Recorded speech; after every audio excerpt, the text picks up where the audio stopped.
চ্যানেলের উদ্দেশ্য কোনো জাতি, ধর্ম, মত, সম্প্রদায়ের মজহবের ধার্মিক ভাবনা ও আস্থাকে আঘাত করা নয়। আমাদের উদ্দেশ্য প্রাচীন গ্রন্থ, ঐতিহাসিক প্রমাণ এবং পুরাতাত্ত্বিক প্রমাণের আলোকে সমাজকে সত্যের দিশারি করে তোলা ও তাত্ত্বিক এবং সমীক্ষামূলক দৃষ্টিকোণ গড়ে তোলা। আমাদের সংবিধান সামাজিক জাগরণের জন্য আমাদের অতিব্যক্তি প্রকাশের স্বতন্ত্রতার অধিকার দেয়। এবার বেদ নিয়ে যখন আমরা আলোচনা করলাম, বেদের যে ভাষা সংস্কৃত দেবনাগরী হরফ, সেই বিষয় নিয়ে আমাদের একটু আলোচনা করা প্রয়োজন। এখন আমরা যদি আলোচনা করতে যাই তাহলে প্রথমেই আমরা একটা নাম পাই, সেটা হলো পাণিনি। বলা হয় পাণিনি অষ্টাধ্যায়ী রচনা করেছেন, তার ব্যাকরণ অনুসারেই আমরা সংস্কৃত পড়ি এবং এই পাণিনিকে অনেক বছরের পুরনো বলে দাবি করা হয় এবং সেই সময় বলা হয় যে এই তো আমাদের সংস্কৃত ভাষা ছিল। তো এখন আমরা যে বইয়ের কাটিং দেখাচ্ছি সেই বইটি হলো আলবিরুনিজ ইন্ডিয়া। আলবিরুনি যে সময় ভারতে আসেন সেই সময়কার তার বই, তিনি যা দেখেছিলেন তাই তিনি এখানে লিপিবদ্ধ করেছেন। এখন আমরা যদি সংস্কৃত গ্রামারের ইতিহাসটা একটু দেখি তাহলে দেখতে পাবো যে পাণিনি অনেক পরে সংস্কৃত গ্রামার লিখেছেন, কিন্তু এই বিষয়ে ব্রাহ্মণ্যবাদীরা বিন্দুমাত্র কোনো খবর রাখে না যে পাণিনির আগে আরো কতজন এই গ্রামার লিখে গিয়েছে। তার আগে ঐন্দ্রা বা সেই সময়ের উচ্চারণে ইন্দ্র, চন্দ্রা আর সুক্তা, এই তিনজন গ্রামার লিখে গিয়েছে, তারা অলরেডি গ্রামার লিখে ফেলেছে। তারপর আসছেন পাণিনি।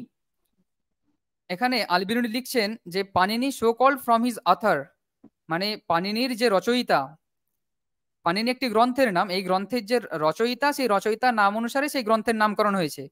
কিন্তু বর্তমানে ব্রাহ্মণ্যবাদীরা চালিয়ে দিচ্ছে কি যে পাণিনি অষ্টাধ্যায়ী লিখেছে। এখন প্রশ্ন হলো, ইতিহাস বলছে যে পাণিনি যে গ্রন্থ তার নামই ছিল পাণিনি, তাহলে পাণিনি শব্দটার পরে এই অষ্টাধ্যায়ীটা জুড়ে দিল কে? এই গ্রন্থটিও কি আজ আর অবিকৃত অবস্থায় রয়েছে? যে গ্রন্থের নাম পাণিনি ছিল হঠাৎ করে তার পিছনে অষ্টাধ্যায়ী জুড়ে গেল। আলবিরুনির এবং ইৎসিং বা হিউয়েনসাং সবাই বলেন যে পাণিনি যে অষ্টাধ্যায়ী রচনা করেছিল তাতে ছিল 1000টি মাত্র শ্লোক, তার বেশি শ্লোক ছিল না। কিন্তু এখন আমরা দেখতে পাই 3500, 4000, 5000-এর ওপরে শ্লোক কোনো কোনো সংস্করণে আমরা পেয়ে যাই। তাহলে এই এতগুলো শ্লোক কে জুড়ে দিল? পাণিনির গ্রন্থের নাম পরিবর্তন করে পাণিনির অষ্টাধ্যায়ী কে রেখে দিল? কাদের কাজ এগুলো? হুম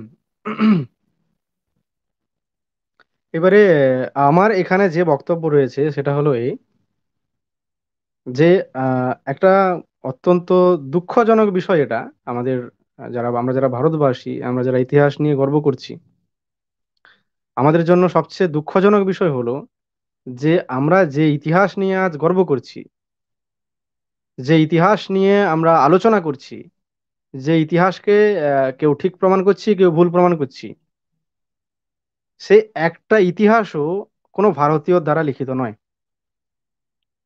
আমরা যে কটা নাম উল্লেখ করলাম লেখকগুলোর, তারা প্রত্যেকেই বোধহয় বিদেশি, তাই নয় কি?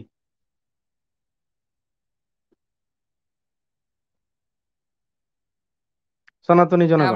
আমরা তো সেরকমই প্রমাণ পাই। আমরা ইতিহাস একদম একদম বই উল্টে দেখলে সেরকম প্রমাণই পাই। সেরকম প্রমাণই পাই।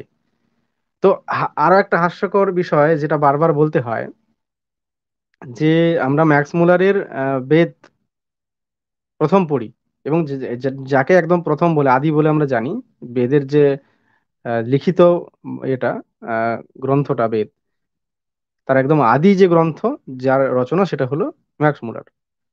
তো ম্যাক্স মুলারকে অনুসরণ করে ম্যাক্স মুলারের বেদ পড়ে কেউ কেউ সেই বেদকে ব্যাখ্যা করছেন, এবং তিনি দাবি করছেন যে ম্যাক্স মুলার ভুল আর ইনি ঠিক।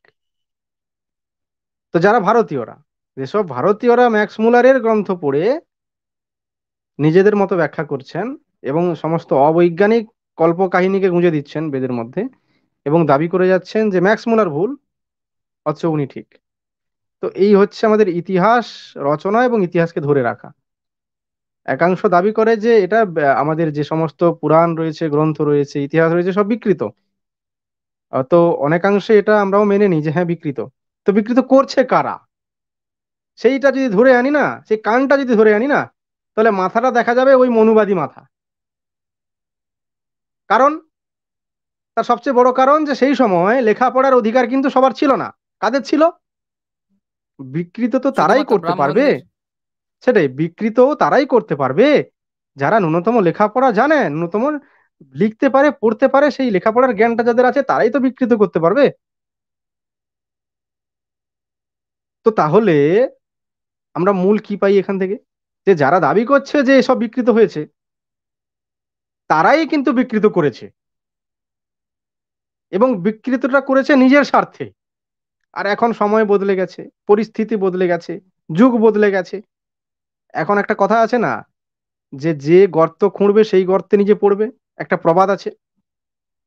এখন নিজের সেই বিকৃত করা বিষয়গুলো যখন নিজেদের গায়ে কাঁটার মতো বিঁধছে, তখন কিন্তু চিৎকার করতে শুরু করেছে এসব বিকৃত, এসব বিকৃত। আরে ভাই, বিকৃত করেছে কে? সেই জায়গাটায় তো যাও, তখন দেখবে আরো উল্টো ঘা পড়বে। এই অর্ধ সত্য বেশি দিন চলবে না তো, ধীরে ধীরে ধীরে ধীরে সত্যগুলো সামনে আসবে। এই জায়গাটায় অনেকে বলেন তাহলে কি করা উচিত, কি করা উচিত? সত্যটাকে, যারা সত্যটা, প্রকৃত সত্যটা বুক ঠুকে বলতে পারছে, তাদের সেই সত্যটা স্বীকার করে নেওয়া উচিত। যে ভুল ত্রুটিগুলো আছে সেগুলোকে স্বীকার করে নেওয়া উচিত, এবং নিজের কৃতকর্মের কথা ভেবে মাথাটাকে নিচু করে নেওয়া উচিত। তা না করে যদি আরো দাপিয়ে মাথা উঁচিয়ে চলতে চাইবে, অন্যকে দাবিয়ে রাখতে চাইবে, মানে ওই যেমন কথায় আছে, ওই চোরের মায়ের বড় গলা, ওইটা যদি করতে চাইবে, তাহলে এ যুগের মানুষ কিন্তু আর সেই আহ বর্ণবাদী, যে সমস্ত মানে বর্ণবাদী দাস যে ছিল, দাস হয়েছিল যে মানুষ, যাদের জল ছোঁয়ার অধিকার ছিল না, পুকুরে যাওয়ার অধিকার ছিল না, হ্যাঁ, ওই পেছনে ঝাড়ু আর গলায় হাঁড়ি বেঁধে চলতে হতো যাদের, তারা যেভাবে দাসত্বকে স্বীকার করে নিয়েছিল, তারা যেভাবে অসহায়ের জীবন যাপন করেছিল, এখনকার মানুষ সেটা মেনে নেবে না। এখন আর কেউ গান্ধীজির মতে বিশ্বাসী নয়, সবাই নেতাজি এবং চন্দ্রশেখর আজাদ, ভগৎ সিং এর মতাদর্শে বিশ্বাসী এই যুগের মানুষ। গান্ধীজিকে মাথায় রাখে, বুকে রাখে, সব ক্ষেত্রে প্রযোজ্য হয় না। আবার একটা শিক্ষা পায় এক জায়গা থেকে, একটু এ, বিনোদন হয়ে যাচ্ছে, হোক, সেটাও দরকার। সেটা হলো এই, যে গান্ধীজি বলেছিলেন এক গালে চড় মারলে আরেক গাল বাড়িয়ে দাও। তো আরেক গালও বাড়িয়ে দিয়েছে আমাদের। যারা এতদিন শোষণের শিকার হয়ে এসছে, তারা দুই গার বা মানে দুই গালে চড় খেয়েছে, পিঠে, কাঁধে, মাথায়, সব জায়গায় চড় খেয়ে ফেলেছে। তার একটা লিমিট আছে। ওই যে এক গালে চড় মারলে আরেক গাল বাড়িয়ে দাও, আরেক গালে চড় মারলে কি হয় সেটা গান্ধীজি বলেননি, তাই নয় কি? আমরা এক জায়গায় পেয়েছি এটা। তো এখন মানুষ কিন্তু দুগালে চড় খাওয়া মানুষ, তারা ঘুরে এবার চড় লাগাবে। তাই এই যে অবাস্তব গাল গল্প দিয়ে, অবাস্তবতা দিয়ে, এবং আহ, মিথ্যার বুনিয়াদে হুংকার দিয়ে একটা জনগোষ্ঠীকে দাবিয়ে রাখার চেষ্টা, নিজেদের প্রভুত্ব আদায়ের চেষ্টা, এটা মানুষ মেনে নেবে না। ওই দুগালে চড় খাওয়া মানুষ এবারে উঁচিয়ে থাপ্পড় লাগিয়ে দেবে। তো তাই যারা বলে যে তাহলে কি করা উচিত, এটাই করা উচিত, যে নিজেদের কৃতকর্মের কথা স্বীকার করে মাথাটা নিচু করে নিয়ে স্বীকার করে নেওয়া উচিত, হ্যাঁ, আমাদের দ্বারা, আমাদের পূর্বাপুরুষদের দ্বারা এই ভুলগুলো হয়েছে। আমাদের পূর্বাপুরুষরা যদি বলে থাকে, এইভাবে মানুষকে শিক্ষা দিয়ে থাকে, যে ওই ময়ূরীর প্রেমটা নিষ্কাম প্রেম, ওদের শারীরিক মিলন হয় না, তাহলে ওটা ভুল বলেছে, এটা স্বীকার করে নেওয়া উচিত, যে হ্যাঁ, আমাদের এটা ভুল হয়ে গেছে, এটা মিথ্যা কথা। জোর করে যদি সেটাকে সত্য প্রমাণ করতে চাওয়া হয়, তাহলে এই যুগের মানুষ, এই বিজ্ঞানের যুগের মানুষ, এই বিজ্ঞান চিন্তক মানুষ এখন সেটা মেনে নেবে না। এখন ওই দুগালে চড় খাওয়া মানুষ উল্টে আরেকটা দুটো গালই সেঁটিয়ে দেবে। এই হচ্ছে ব্যাপার। তো এই এই চিন্তাটাকে মাথায় রেখে, এই সত্যটাকে জেনে তারপরে এগোতে হবে। চলুন তারপরে বলুন, তারপরে আর কি আলোচনা আছে? একদম আপনার কথার সাথে একদম সহমত। যেই এবার দুগালে চড় খাওয়া মানুষ এবার এদেরকে সপাটে চড় মারবে, যেটা আমরা দেখতেও পাচ্ছি এখন।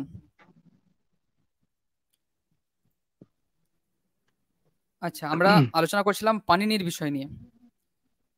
তো এই পানিনির বিষয় নিয়ে আলোচনা করতে গেলে আমরা যেই লেখকের কাহিনী পড়ছি, তিনি আরেকটা কথা এখানে বলে গিয়েছেন, কোনোটাই তো কাহিনী নয়, প্রত্যেকটা ইতিহাস।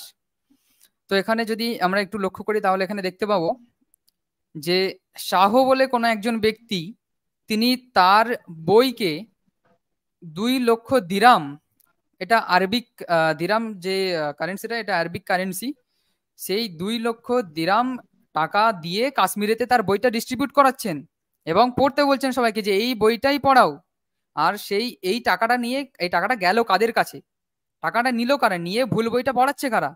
যাদের শিক্ষা দেওয়ার অধিকার ছিল সে সময়, অর্থাৎ ব্রাহ্মণরা, তারাই পড়াচ্ছে, তারাই এই সমস্ত খারাপ জিনিস, ভুল জিনিস মানুষকে পড়াচ্ছে, তারাই সমস্ত কিছুর মূলে এখন।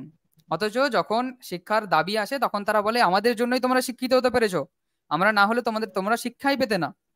বর্তমানে যখন আমরা এই দাবিগুলো করি যে ব্রাহ্মণরা এত কিছু ভুল লিখে গেছে গ্রন্থে, তখন বেশ কিছু ব্রাহ্মণ বা কতিপয় ব্রাহ্মণ্যবাদীরা এসে বলে যে কে কোন ব্রাহ্মণ লিখেছে এসব কথা, সে কি ব্রাহ্মণ নাকি বিপ্র নাকি আরো অন্য কিছু, তারা ভাগ বেশ কয়েকটা করেছে, তাদের তো ভাগ করার একটা নেচার ছিল প্রথম থেকে, তারা আরো বেশ কয়েকটা ভাগ করেছে।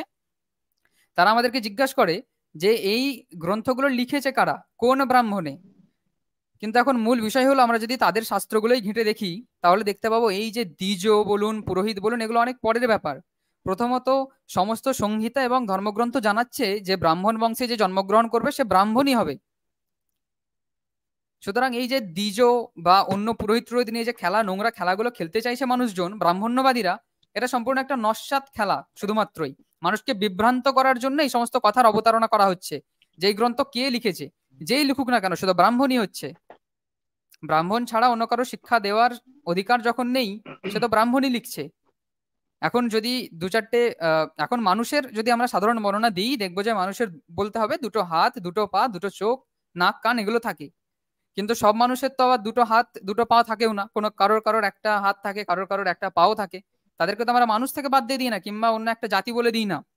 ঠিক সেরকম একটা নোংরা খেলা এরা এখন খেলতে চাইছে, যাতে করে তাদের দোষটা অনেকটা ঢাকা যায়।